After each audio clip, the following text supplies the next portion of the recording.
வணக்கம். புது புது அர்த்தங்கள் நிகழ்ச்சியில் உங்களை சந்திக்கிறதுல ரொம்ப மகிழ்ச்சி.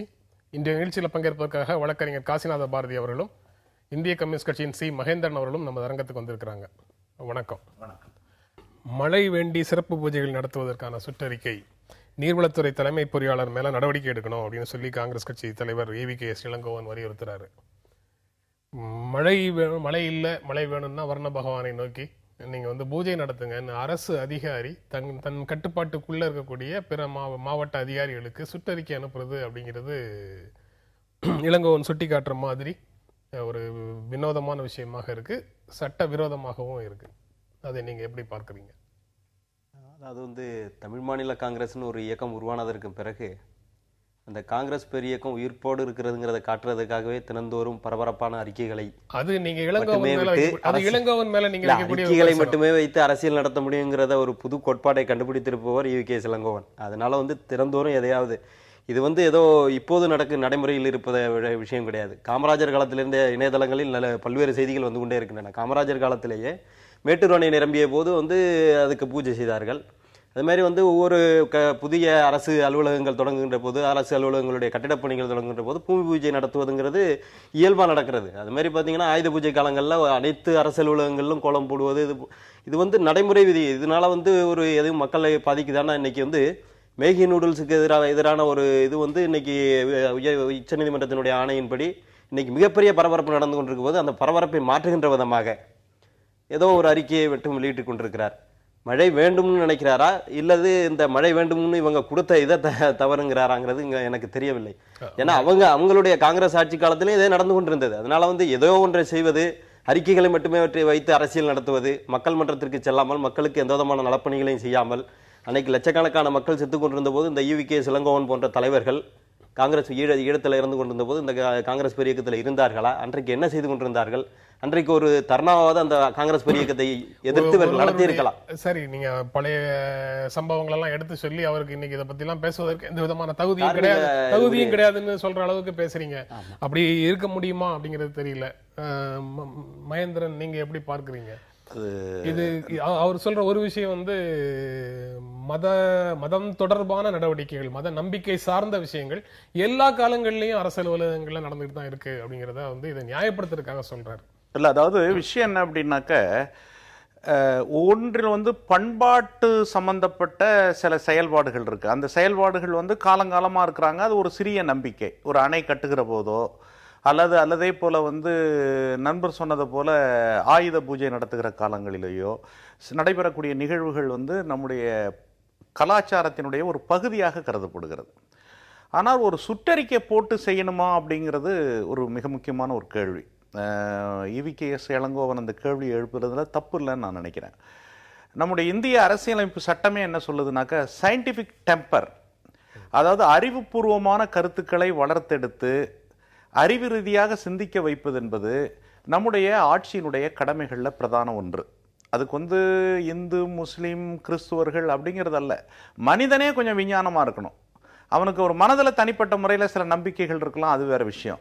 ஆனால் ஒரு தனிப்பட்ட மனிதர்களுடைய நம்பிக்கை, அதை நம்ம என்ன சொல்கிறோம், மூட நம்பிக்கைன்னு சொல்கிறோம். அதாவது பெரிய யாகங்கள் பண்ணி அல்லது பிரார்த்தனை பண்ணாக்க உடனே மழை வருங்கிறது ஒரு அறிவுபூர்வமான நம்பிக்கை அல்ல, அது ஒரு மூட நம்பிக்கை. அந்த மூட நம்பிக்கையை வளர்க்கறதுங்கிறது சரியில்லை. அவ்வாறு ஒரு தவறு இருக்கும் பட்சத்தில் அந்த தவறை அரசு அதிகாரிகளும் திருத்திக் கொள்வது அவசியமானதுங்கிறதா என்னுடைய கருத்து. அவர் சொல்ற மாதிரி, மகேந்திரன் சொல்ற மாதிரி, நம்பிக்கையா அல்லது மூட நம்பிக்கையாங்கிற விவாதத்துக்குள்ள நான் போக விரும்பல. எப்போ போக விரும்பலன்னா, அது எல்லாம் நான் என்னுடைய வீட்டுக்குள்ள நான் செஞ்சிட்டு இருக்கிற வரைக்கும் அதை பத்தி பேச நான் விரும்பல. ஆனா நீங்க அரசு அலுவலகங்கள்ல அரசு கூட வேலை பார்க்கிற சக பணியாளர்கள் மத்தியில ஒரு சுற்றறிக்கை மூலமாக சில விஷயங்களை செய்ய சொல்றீங்கல்ல, அது புரிஞ்சிக்கவே முடியல. நீங்க இளங்கோவன் மேல இளங்கோவனுடைய கடந்த கால தவறுகளையோ அல்லது அவர் செய்ததை நீங்க தவறாக புரிஞ்சுக்கிட்டதையோ வச்சு அவர் இதை பற்றி பேசுவதற்கு தகுதி இல்லைன்னு சொல்லி இந்த கேள்வியில இருந்து நீங்க தப்பிக்கிறது சரியில்லை பாரதி. இல்ல, அதாவது எதையோ செய்து மக்களுக்கான மழையை நாங்க கொண்டு வரணும்னு நினைக்கிறோம். அடிப்படை மக்கள் திட்டம் தான். அதை AVKS இளங்கோவன் எதிர்க்க மாட்டாருன்னு நினைக்கிறேன். ஏன்னா நாங்க இது மக்களுக்கு எதிராக அந்த இதை செய்யலை. அதனால அப்படி சயின்டிஃபிக்கா பண்ணணும்னு நினைக்கிறவங்க அவங்களே மரக்கன்றுகள் நடுவதற்கு இன்னைக்கு லட்சக்கணக்கான மரக்கன்றுகள் நடுவதற்கு தமிழக அரசு அடிப்படை பணிகளை தொடர்ந்து செய்து கொண்டிருக்கிறாங்க. அவங்க காங்கிரஸ் பெரிய இயக்கத்தின் சார்பாக கூட அவங்க செய்யலாமே. அதை யார் தடை செய்யறா? அதனால வந்து இது வந்து அடிப்படை வந்து மக்கள் நலத்திட்டம் தானே தவிர மக்கள் நலன் அதை தாண்டி மக்களுக்கு எதிரான திட்டமா வந்து கொண்டு வர முடியாதுங்கிறது தான். பூனை வந்து கருப்பா இருந்தா சிவப்பா இருந்தா எலிய பிடிச்சா சரி அப்படின்னு சொல்ற மாதிரி பூஜை பண்றாங்களோ அல்லது விஞ்ஞான ரீதியாக விமானம் மூலமாக பவுடர் போடுறாங்களோ மழை வந்தா சரி அப்படின்னு நீங்க சொல்றீங்க. அப்படிங்கும் போதும் வந்து பூஜை அப்படின்னு சொல்லி ஒரு குறிப்பிட்ட மதத்தின் வழியில அந்த விஷயங்களை செய்ய சொல்றது வந்து இல்ல. அப்படி வந்து சர்க்குலர்ல வந்து இந்து மதத்தின் சார்பாகங்கிற மாதிரி இருக்குமாங்கிறது எனக்கு தெரியல. நான் சர்க்குலரை படிக்கல. இந்து மதத்தின் சார்பாக கூட்டு பிரார்த்தனை நடத்துங்க, எல்லாரும் சேர்ந்து கூட்டு பிரார்த்தனை நடத்துங்க, அப்படிதான் இருக்க முடியும். அப்படிதான் இருக்க முடியுமே தவிர இந்து மதத்தின் படியான இதை பண்ணுங்கன்னு சொல்லி கொடுத்திருக்கிறதுக்கு வாய்ப்பு கிடையாது. அப்படி ஒரு அப்படி ஒரு சர்க்குலரை வந்து அனைவரும் மழை வேண்டி வருண பகவானுக்கு சிறப்பு பூஜைகள் நடத்தி அதற்கான விவரங்களை ஜூன் 1ஆம் தேதி மின்னஞ்சலில் தெரிவிக்க வேண்டும் கேட்டுக்கொள்ளப்படுகிறது. சிறப்பு பூஜைகள்ங்கிறது வந்து இப்ப ஆண்டவனை பிரார்த்திக்கிறேங்கிறது எல்லாருமே சொல்றாங்க. கிறிஸ்தவர்களும் சொல்லுவாங்க, ஆண்டவனை வழிபடுகிறேங்கிறது இந்துக்களும் சொல்லுவாங்க. அதனால வந்து கிறிஸ்தவர்கள் அவங்களுடைய இதுல பண்ணலாம், முஸ்லீம்கள் அவங்களுடைய, இஸ்லாமியர்கள் அவங்களுடைய இதுல பண்ணலாம். அப்படிதான் எடுத்துக்கொள்ள முடியுமே விட இந்து மத வழிபாட்டின் படிங்கிற மாதிரி எந்த விதமான வார்த்தையும் அதுல இல்ல, இருக்கிறதுக்கு வாய்ப்பு கிடையாது. அப்படி போடவும் முடியாது. அது அப்படி குறிப்பிட்டு சொல்லலைன்னாலும் இந்த மாதிரி அரசு அலுவலகங்கள்ல அது பெரும்பான்மை மதத்தினுடைய சடங்குகள் தான் நடத்தப்படுகிறது. மதத்தை சேர்ந்தவர் இருக்கிறதுனால நான் புரிஞ்சுக்கிறேன், நீங்க சொல்றதை நான் புரிஞ்சுக்கிறேன். ஆனா அதுல விதிவிலக்காக இடதுசாரி அரசுகள் கூட இல்ல அப்படிங்கறத நான் வந்து மேற்கு வங்கத்திலையும் பார்த்தேன். டாடா நானோ பூமி பூஜை நடத்தினாங்க, அவங்க ஃபேக்டரி கட்டுறதுக்காக பூமி பூஜை நடத்தினாங்க. அந்த டாடா தானே அதை செய்யறாருன்னு அரசு வந்து சொல்லி தப்பிக்கலாம். ஆனா அந்த அரசு 99 வருட லீஸுக்கு கொடுக்கறதுன்னு வச்சுக்கோங்க. அந்த லீஸுக்கு கொடுக்கிற நிலத்தை அரசு தன்னுடைய நிறுவனத்தின் கட்டுப்பாட்டுல தான் வச்சிருக்குது. ஆனா அங்க வந்து பூமி பூஜை நடந்தது. இந்து மத நம்பிக்கை உள்ளவரும் கிடையாது டாடா. அவர் வந்து பார்சி இனத்தை சேர்ந்தவர். அதனால அவர் இந்த மாதிரி இந்து மத பூஜையும் செய்ய வேண்டியது இல்லை. அப்ப அங்கு பூஜை நடத்துறது அரசு அதிகாரிகள் தானே. இடதுசாரி அரசு புத்ததேவ பட்டாச்சாரியாவும் அல்லது கூட்டணியில் இருக்க உங்க கட்சி அமைச்சர்களோ அந்த பூஜையை ஆதரிக்கிறவங்களும் இல்லை. ஆனா அங்க அரசு அதிகாரிகள் பூஜை நடத்துறாங்க. இது உண்மையிலேயே வந்து ஒரு விஞ்ஞான அடிப்படையில் இதை பார்க்கறது நல்லது. அது அதிமுக அரசா அல்லது வந்து இடதுசாரிகள் அரசாங்கிறத நான் பாகுபடுத்தி பார்க்க விரும்பல. ஒரு சமூகத்தின் கடந்த கால பழக்கங்கள் வந்து எது அறிவுபூர்வமானது விஞ்ஞானபூர்வமானதுங்கிறத தேர்வு பண்ணி கொண்டு போகிறது தான் நல்லது. மேற்கு வங்காளத்தை பொறுத்த வரைக்கும் தமிழ்நாடு மாதிரி கிடையாது. அது தமிழ்நாட்டில் வந்து பெரியார் தோன்றியதன் காரணமாகவும் கம்யூனிஸ்டுகள்லேயே தமிழ்நாட்டில் இருக்கிற கம்யூனிஸ்டுகள் ஒரு மாதிரி இருப்பாங்க, மற்ற மாநிலங்களில் இருக்கிற கம்யூனிஸ்டுகள் ஒரு மாதிரி இருப்பாங்க. அதை நான் வெளிப்படையாக சொல்கிறதுக்கு எனக்கு சங்கடம் இல்லை. ஏன்னா ஒரு சமூகத்தினுடைய கலாச்சாரம் என்பது அரசியல் கட்சிகளை பாதிக்கிறது. அது மாதிரி இப்போ வட இந்தியாவில் இருக்கக்கூடிய கம்யூனிஸ்ட் கட்சியில் இருக்கக்கூடியவங்க வந்து தமிழ்நாட்டில் இருப்பவர்களைப் போல ஒரு பகுத்தறிவுவாதிகளாகவும் அந்த அடிப்படையில் அவ்வளவு சீரியஸாக இருக்கிறது இல்லை. இதுக்குள்ள சூழல் ஒரு காரணம். அயோத்திதாசர் பண்டிதர், அதே போல தந்தை பெரியார், ஒரு நீண்ட பாரம்பரியம் தமிழ்நாட்டுக்கு இருக்கிறது. இந்த மூட பழக்க வழக்கங்களையும் சனாதன கருத்துக்களை எதிர்த்து நிற்பதிலையும் ஒரு இருக்கு. அந்த அடிப்படையில் கம்யூனிஸ்டுகளுக்கும் ஒரு பங்களிப்பு இங்கே இருக்கு. சிங்காரவேலர் வந்து சிங்காரவேலர் சொன்னது மாதிரி மூட நம்பிக்கைக்கு எதிரான கருத்துக்களை இந்தியாவில் வேற எந்த கம்யூனிஸ்ட் தலைவர்களும் சொன்னதில்லை. அதெல்லாம் ஒரு தனித்தன்மை. அதனால மொத்தத்தில் அது தவறானது. ஆனால் ஒன்று என்ன அப்படின்னு கேட்டிங்கனாக்க, அதிகாரிகளே இந்த மாதிரி விழாக்களை ஆர்கனைஸ் பண்ணக்கூடாது. ஒரு கட்டடம் கட்டும்போது அதில் இருக்கக்கூடிய கொத்தனார் மற்றவங்க இவங்களுக்கெல்லாம் ஒரு ஆழமான ஒரு நம்பிக்கை இருக்குது, அவங்களை அறியாமலே ஒரு நம்பிக்கை இருக்குது.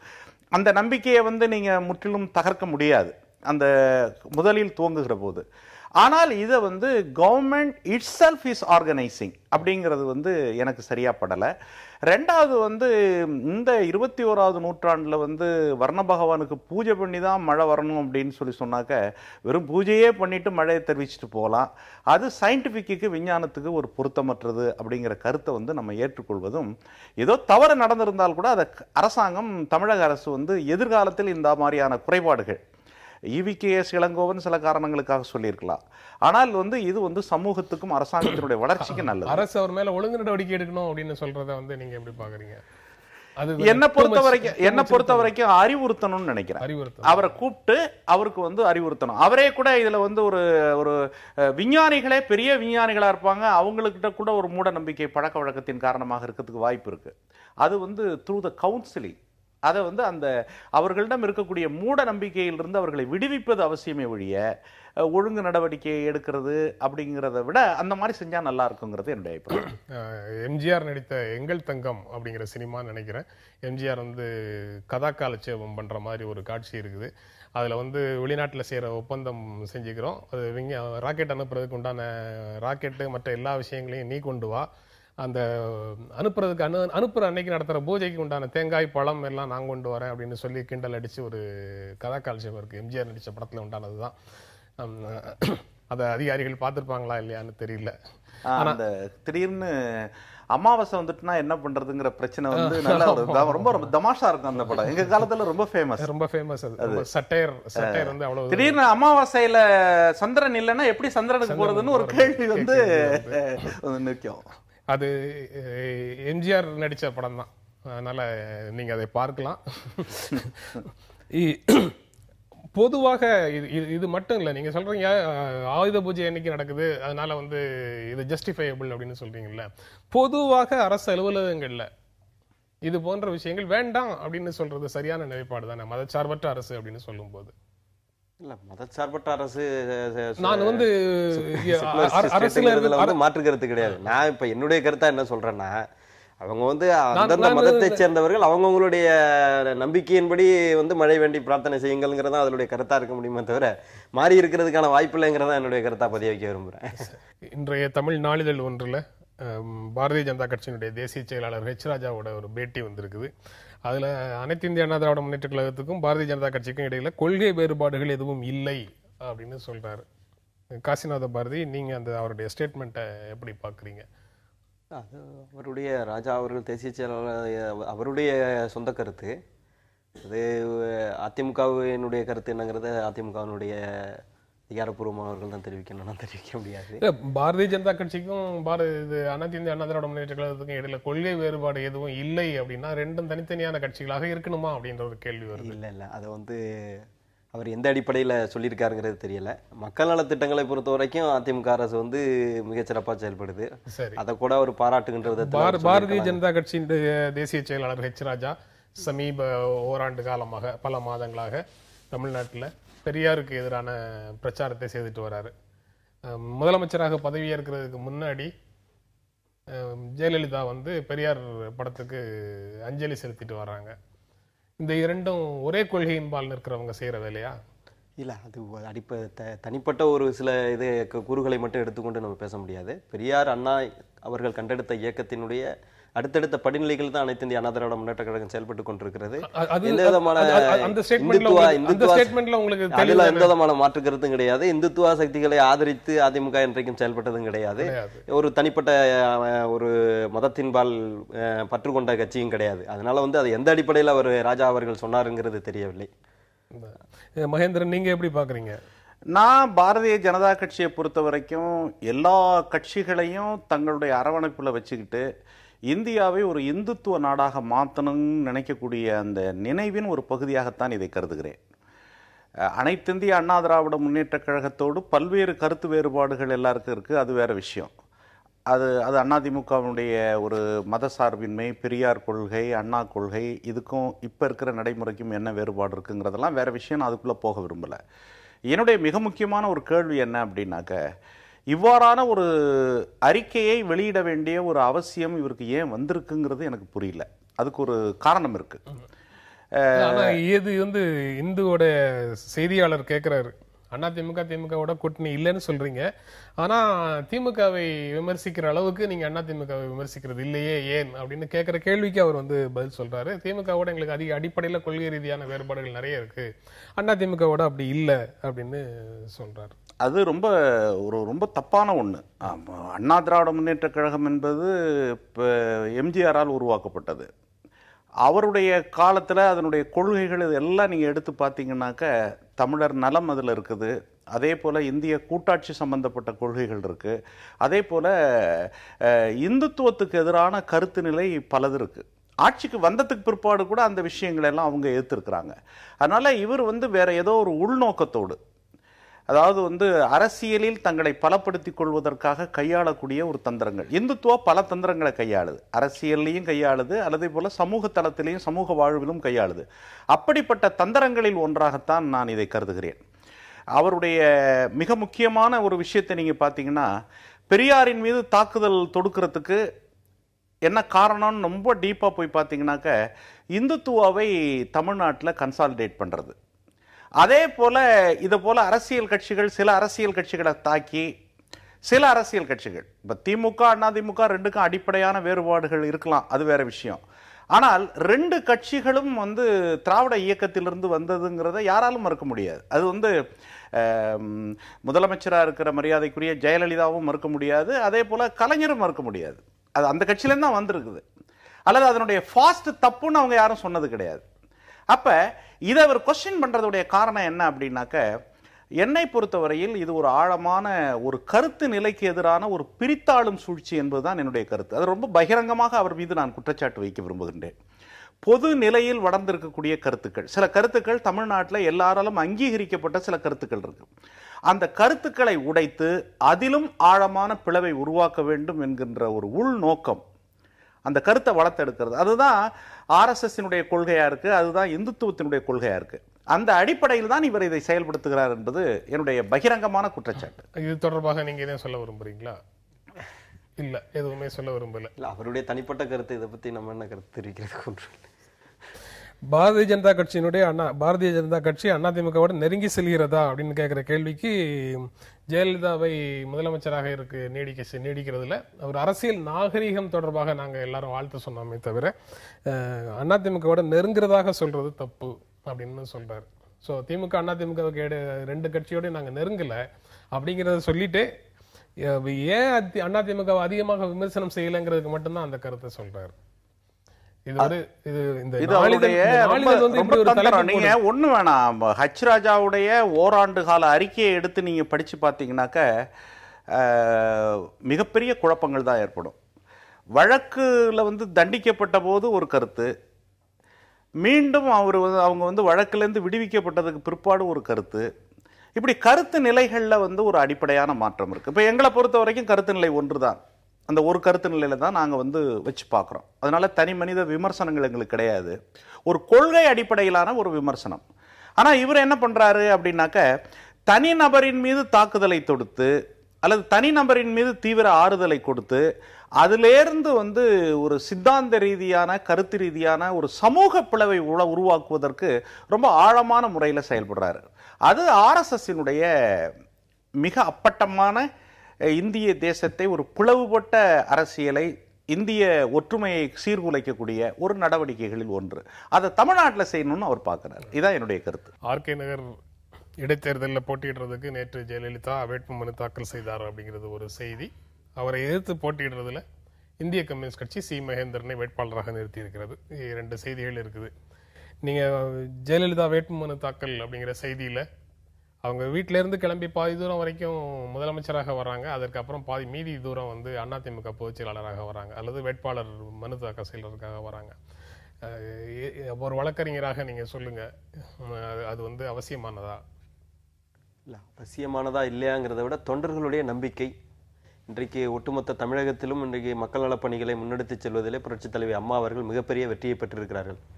பார்த்தீங்கன்னா அவங்க அந்த தீர்ப்பிலிருந்து வெற்றி பெற்றதிலிருந்து ஆரம்பித்து ஏர்போர்ட்லேருந்து கிட்டத்தட்ட லட்சக்கணக்கான மக்கள் இப்போ நேற்றைக்கு வேட்புமனு தாக்கல் செய்வதற்கு கூட இல்லை, மக்களுடைய வருகையோ வரவேற்பையோ நான் எதுவுமே கேட்கல. நான் அறிந்து கொள்ள விரும்புறது ஒரு சின்ன சட்ட நுட்பமான விஷயம்னு வச்சுக்கோங்களேன், அல்லது ஒரு தார்மீக ரீதியான ஒரு விஷயம்.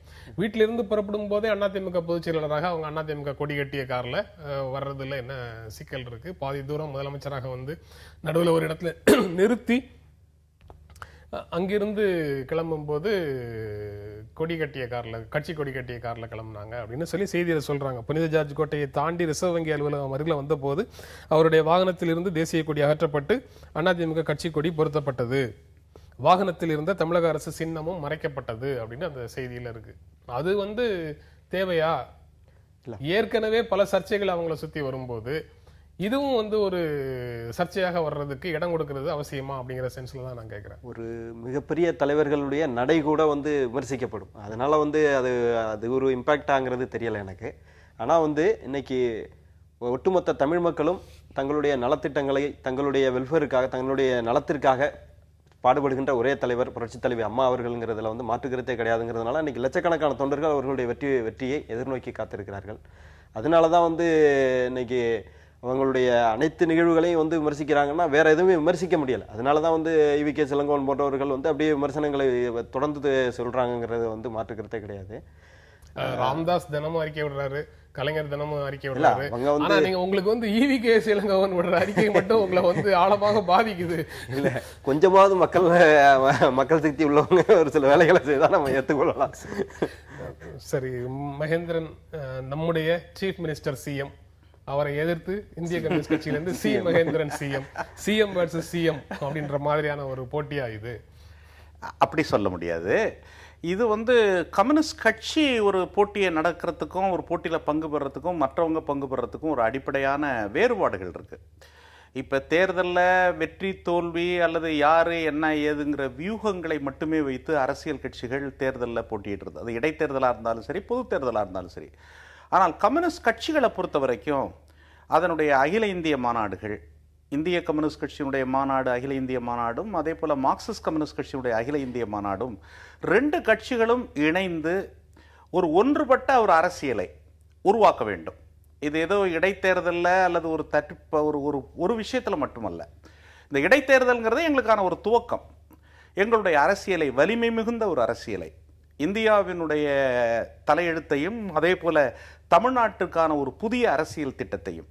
அப்புறம் இப்போ நண்பர் அழகு பாரதி காசிநாத பாரதி குறிப்பிட்டதை போல வந்து வெறும் நலத்திட்டங்கள் மட்டுமல்ல, ஒரு மனிதன் ஒரு சமூகம் அந்த சமூகத்தினுடைய உள்கட்டுமானம், அவனை மனிதனாக வைத்திருப்பது, மனிதனாக வளர்த்தெடுப்பது, அவன் மூலமாக ஒரு சமூகத்தை மாற்றி அமைக்கக்கூடிய ஒரு நீண்டகால லட்சியம்.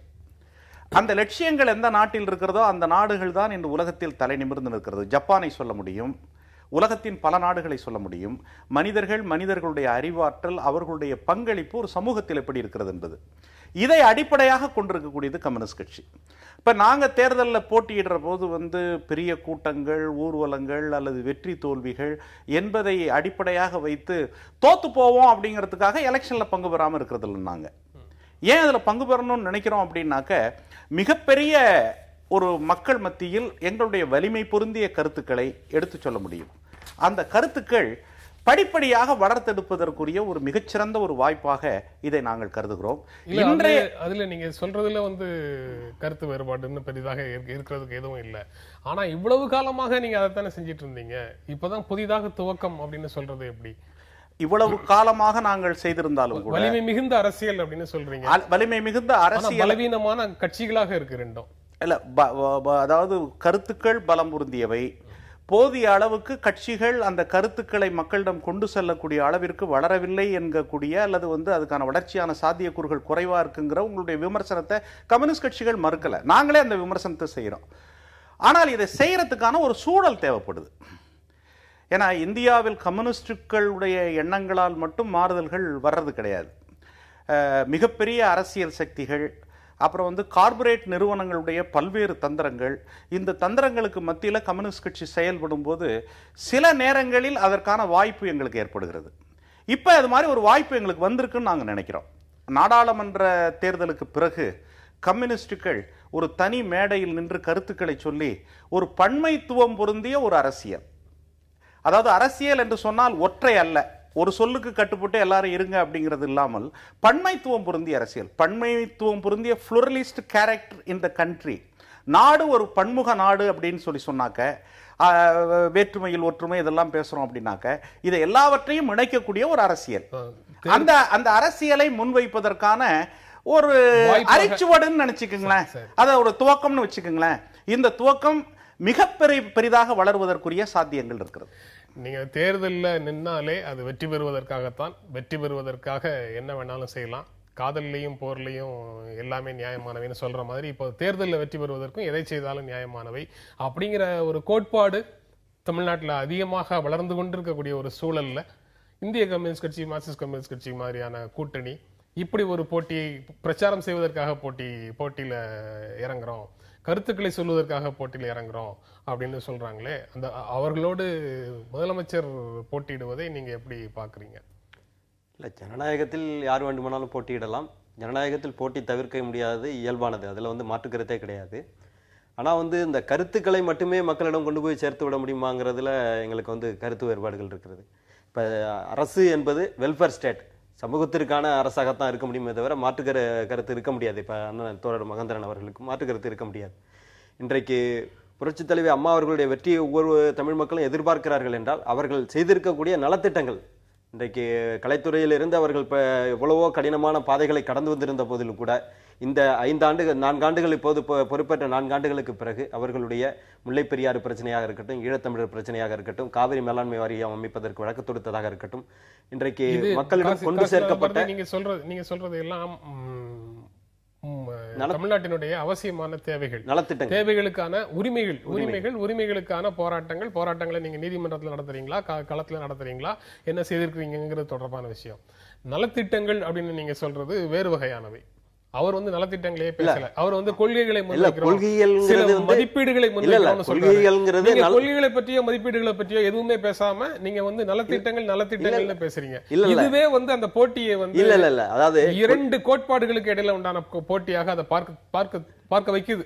இல்ல, கொள்கைகள்ங்கிறது நலனுக்கானதாக இருக்க முடியும், கொள்கைகள்ங்கிறது நலனுக்கு எதிரானதாக இருக்க முடியாது. அதனால வந்து நலத்திட்டங்களும் வந்து கொள்கை அவர்களுடைய கருத்தியல் ரீதியானதை நாங்கள் செயல்பாட்டில் அவர்களுடைய கருத்தியலை நாங்கள் செயல்பாட்டில் நிரூபிக்கிறோங்கிறத நாங்க சொல்ல வர்றோம். இன்னைக்கு பாத்தீங்கன்னா கம்யூனிஸ்ட் பெரிய இயக்கங்கள் அடித்தளத்தில் இருக்கக்கூடிய மக்களுக்காக, டவுன் ட்ராடன் பீப்புள்ஸுக்காக உருவாக்கப்பட்ட இயக்கம். அவங்க என்ன நினைக்கிறாங்களோ அதை நாங்க செயல்பாட்டில் செய்து கொண்டிருக்கோங்கிறத நான் சொல்றேன். வேற ஒண்ணும் அவர்களுடைய கருத்துக்கள் இருந்து நாங்க மாறுபடல, அவர்களுடைய கருத்தியலை நாங்கள் செயல்படுத்தி கொண்டிருக்கிற தளத்துல இருந்து கொண்டிருக்கிறோங்கிறத நான் சொல்ல வரேன். எம்ஜிஆர் அதிமுக உருவாக்குனது வந்து பெரு நிறுவனங்களுக்கு உதவி செய்யறதுக்கும் தமிழ் முதலாளிகளுக்கும் உதவி செய்யறதுக்கும் அதுக்காக உருவாக்க அப்படியெல்லாம் கிடையாது. ஒரு கருத்தை பதிவு வைக்க விரும்புறேன். ஈழத்தமிழர் போராட்டத்துல அதுல வந்து மிகப்பெரிய பங்களிப்பு நிகழ்த்தியவர் புரட்சி தலைவர் எம்ஜிஆர் அவர்கள். அதுல வந்து யாருக்கும், உங்களுக்கு இல்ல, தோழர் மகேந்திரனுக்கு இல்ல, யாருக்குமே வந்து அதுல மாற்று கருத்து இருக்க முடியாது. அதனால வந்து இன்னமும் ஒருபடி மேல போய் சொல்றதுன்னா, நடிகராக இருந்தவர் தலைவராக வாழ்ந்தார், ஆனால் தலைவராக நாங்கள் நினைத்தவர் இன்றைக்கு நடிகராக வாழ்ந்து கொண்டிருக்கிறார்னு கலைஞரை பற்றிய விமர்சனம் ஒன்று இருக்கிறது. இன்றைக்கு இணையதளத்திலே தொடர்ந்து போய் கொண்டிருக்கிறது. அதனால வந்து நடிகராக இருந்தவர் தலைவராக, ஒட்டுமொத்த தமிழ் மக்களுடைய தலைவராக வாழ்ந்தார். அதே போல இன்றைக்கு புரட்சி தலைவி அம்மா அவர்கள் ஒட்டுமொத்த தமிழ் மக்களுடைய நலனுக்காக, தமிழ் மக்களுக்காக தன்னுடைய வாழ்க்கையை அர்ப்பணித்துக் கொண்டிருக்கிறார். அதனாலதான் அவர்களுடைய வெற்றியை மக்கள் எதிர்பார்க்கிறார். நீங்க பேசும்போது வந்து யாருக்கும் மாற்று கருத்து இருக்க முடியாது அப்படின்னு சொல்றீங்க. எம்ஜிஆருடைய ஈழத்தமிழர் பிரச்சனை குறித்த புரிதல் சார்ந்த விஷயம் அது. அதுல வந்து எந்த விதமான புரிதலோட அவர் வந்து வேலை செய்தாருங்கிறது விவாதத்துக்குரிய விஷயம்னு தான் பாக்குறேன். நீங்க கருத்து வேறுபாடு இல்லைன்னு சொல்றதை நீங்க அப்படியே இல்ல, கருத்து வேறுபாடு இருந்தா நான் சொல்லட்டும், நான் அதுக்கு பதில் சொல்றேன். அதாவது இந்த விஷயத்தை பொறுத்த வரைக்கும் வந்து இன்னைக்கு நடக்கக்கூடிய விஷயங்கள்ல ரொம்ப முக்கியமா ஒரு கொள்கை அடிப்படை அப்படிங்கிறதுக்கு பாருங்களேன், அதை நம்ம புரிந்து கொள்ள வேண்டிய ஒரு கட்டாயம் இருக்கிறது. ஒரு கொள்கை இல்லாமல் ஒரு திட்டங்களை தோற்றுவிக்க முடியாது. இது பண்டிதர் ஜவஹர்லால் நேருலேருந்து நம்ம அதை தொடங்கலாம். இப்போ தமிழ்நாட்டில் நிறைய நலத்திட்டங்கள் கொண்டு வந்திருக்காங்க, நான் அதை இல்லைன்னு மறுக்கலை. ஆனால் அந்த நலத்திட்டங்களுக்கான வருமானத்தினுடைய பெரும்பகுதி மதுவிலிருந்து, மது விற்பனையின் மூலம் தான் கிடைக்குது. மது விற்பனையால் ஏற்படக்கூடிய சீரழிவு என்னங்கிறது இருக்குது. அப்போ மது விலக்கு சம்பந்தப்பட்ட கொள்கை என்பது, அதனுடைய பார்வை என்பது, அந்த கொள்கையில் ஏற்படக்கூடிய பிழை எங்கே வந்து முடியுது அப்படின்னு கேட்டிங்கனாக்க, பெரிய வருமானம் கிடைக்குது, அந்த வருமானத்தில் நிறைய வாழ்க்கை அழியுது, இன்னொரு பக்கம் மிக்சி, கிரைண்டர் அல்லது வந்து வேற பொருட்கள் கிடைக்குது. அப்படிங்கிற இந்த முரண்பாடு இருக்கு பாருங்க. இந்த முரண்பாட்டை ஒரு கொள்கை பூர்வமாக பார்க்க வேண்டும் என்று நான் விரும்புகின்றேன். ஒரு தனிப்பட்ட முறையில் ஒரு விமர்சனமாகவோ மற்றதோ வைக்கவில்லை. 2 துருவங்கள் இருக்கிறது. ஒன்று வந்து வருமானத்துக்கான வழி, இன்னொன்று இலவச திட்டங்கள். வருமானம் எதுலேருந்து கிடைக்கிது கூடுதலா அப்படின்னு பார்த்தீங்கன்னா, கிட்டத்தட்ட ஒரு 30,000 கோடி வரைக்கும் வந்து பார்த்தீங்கன்னாக்க மது விற்பனையின் மூலம் கிடைக்கிறது. அந்த மது விற்பனையினுடைய யார்கிட்ட அந்த பணம் வருது? பெரும் முதலாளிகளோ மற்றவர்களிடமிருந்து அது வரவில்லை. சாதாரண ஏழை மக்கள், அவர்களுடைய வாழ்க்கை, ஆரோக்கியம், குடும்பங்கள் இதெல்லாம் அழிந்து அதன் மூலம் வருகிறது. இந்த முரண்பாடுகளைத்தான் ஒரு கொள்கை பூர்வமாக முன்வைக்கின்றோம். இது அரசாங்கத்தினுடைய கடமை மட்டுமல்ல, மக்களுடைய விழிப்புணர்வும் இதில் சம்பந்தப்பட்டிருக்கு. அதனால அந்த அடிப்படையில் தான் இதை நாங்கள் பார்க்கிறோம், இவ்வளவு நாள் தேர்தலில் போட்டியிடாம இருந்துட்டு இப்ப முதல் முறையாக போட்டியிடுறேன்னு சொல்லி நீங்க சொல்றது எல்லாம் இதை பற்றி பிரச்சாரம் செய்வதற்கு மட்டும்தான். தேர்தலில் வெற்றி அல்லது வாக்குகள் அதிகம் பெறுவது அப்படிங்கிறது உங்களுக்கு இரண்டாம் பட்சம் தானா? அதாவது தேர்தலில் வெற்றி தோல்வியை நிர்ணயிக்கக்கூடியவர்கள் மக்கள் தான். அதில் எந்த மாற்றமும் கிடையாது. மக்களை மேனுப்புலேட் பண்ணி ஓட்டு வாங்கி ஜெயிச்சிடலாங்கிற நம்பிக்கை பல பேருக்கு இருக்கலாம். எனக்கு மக்களை மேனுப்புலேட் பண்ணக்கூடிய முறையும் தவறு என்று மீன்ஸ் டு த எண்டுன்னு மகாத்மா காந்தி சொல்லுவார். நீ அடையக்கூடிய வெற்றிகளுக்கு நீ எந்த பாதையில் செல்கிறாயோ அந்த பாதை நேர்மையான பாதையாக இருக்க வேண்டும். அதுக்காக வேண்டி நீ என்ன இழந்தாலும் அதை பற்றி கவலை இல்லை. என்னை பொறுத்த வரைக்கும் வெற்றிக்காக வேண்டி ஒரு தவறான வழிகளில் போய் வெற்றி அடையக்கூடாது என்பதில் நானும் என்னுடைய பேர் இயக்கம் 2 கம்யூனிஸ்ட் இயக்கங்களும் உறுதியோடு இருக்கிறது. குறைபாடுகள் அங்கங்க இருந்தால் கூட சரி செய்வோம். ஆனாலும் கூட தவறான வழிகளில் சென்று வெற்றியை அடையக்கூடாதுங்கிறது அடிப்படையில் இருக்கிறோம். ஆனால் இந்த தேர்தல் என்பது ஜனநாயகம் என்பதில் வெற்றியும் இருக்கு தோல்வியும் இருக்கு. வெற்றி பெற்றவங்களும் இருக்கிறாங்க, தோத்து போனவங்களும் இருக்கிறாங்க. ஆனால் தோல்வி அடைந்தவர்கள் அல்லது சிறுபான்மையாகவோ இருப்பதாக சமூகத்தில் கருதக்கூடியவர்களுடைய கருத்துக்கள் தான் எதிர்கால சமூகத்தை மாற்றி அமைத்திருக்கிறது. இது வரலாற்று உண்மை. அது அந்த வரலாற்றின் வழி நான் நடக்கின்றேன். வெற்றி பெறுவதற்காக எதையும் செய்யறது அப்படிங்கறது சிம்பலைஸ் பண்ற மாதிரி ஒருவரும் வெற்றி முக்கியம் இல்லை, வழிமுறைகள் தான் முக்கியம் அப்படின்னு சொல்லி மகேந்திரனும் களத்துல நிக்கிறாங்கன்னு அவர் பேசுறதுல இருந்து ஒரு எண்ணம் வருது. நீங்க எது வேண்டுமானாலும் செய்து வெற்றி பெறக்கூடிய ஆட்கள் தான். நீங்க மக்கள் நலத்திட்டங்களை செய்துதான் எது வேண்டுமானாலும் மக்கள் நலத்திட்டங்களை செய்துதான். மக்கள் நலத்திட்டங்கள் மேற்கோளுக்குள்ள சொல்றீங்களா இல்ல மேற்கோள் இல்லாம சொல்றீங்களான்னு சந்தேகம் வருது.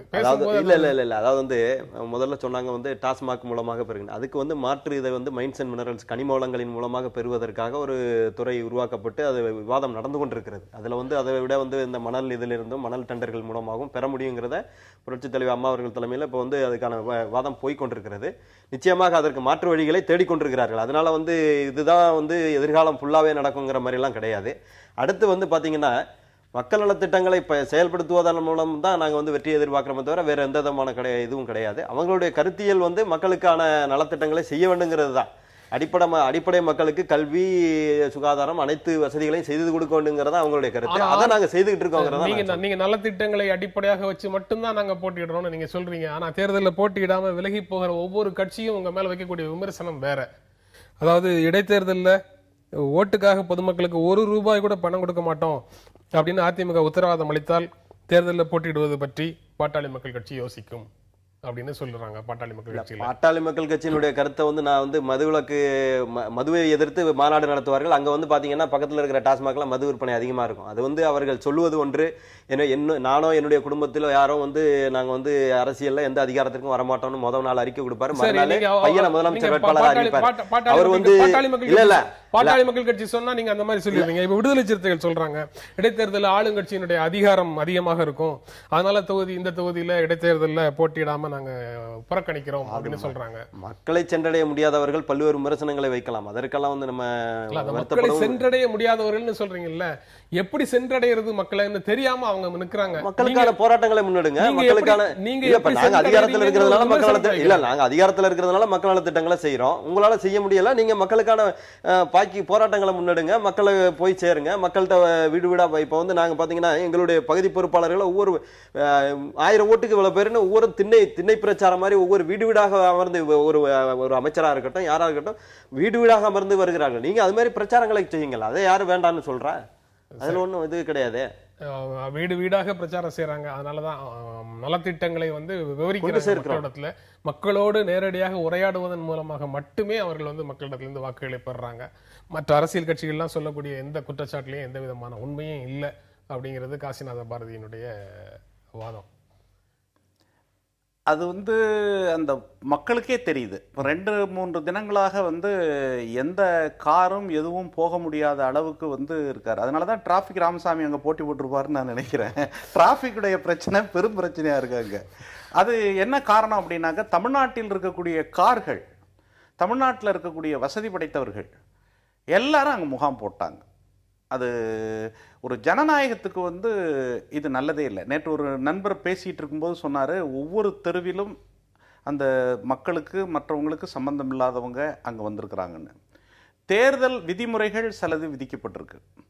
அந்த தேர்தல் விதிமுறைகளில் இவ்வளவு கார் பயன்படுத்தணும், என்னது செய்யணும், இல்லாட்டி போனால் வேட்பாளருடைய மனுவே நாங்கள் வந்து நிராகரிச்சிருவோங்கிற அளவுக்கு வந்து அழுத்தம் திருத்தமாக பல சிட்ட திருத்தங்கள், பல வழிகாட்டுதல் தேர்தல் ஆணையத்தின் மூலம் தரப்பட்டிருக்கிறது.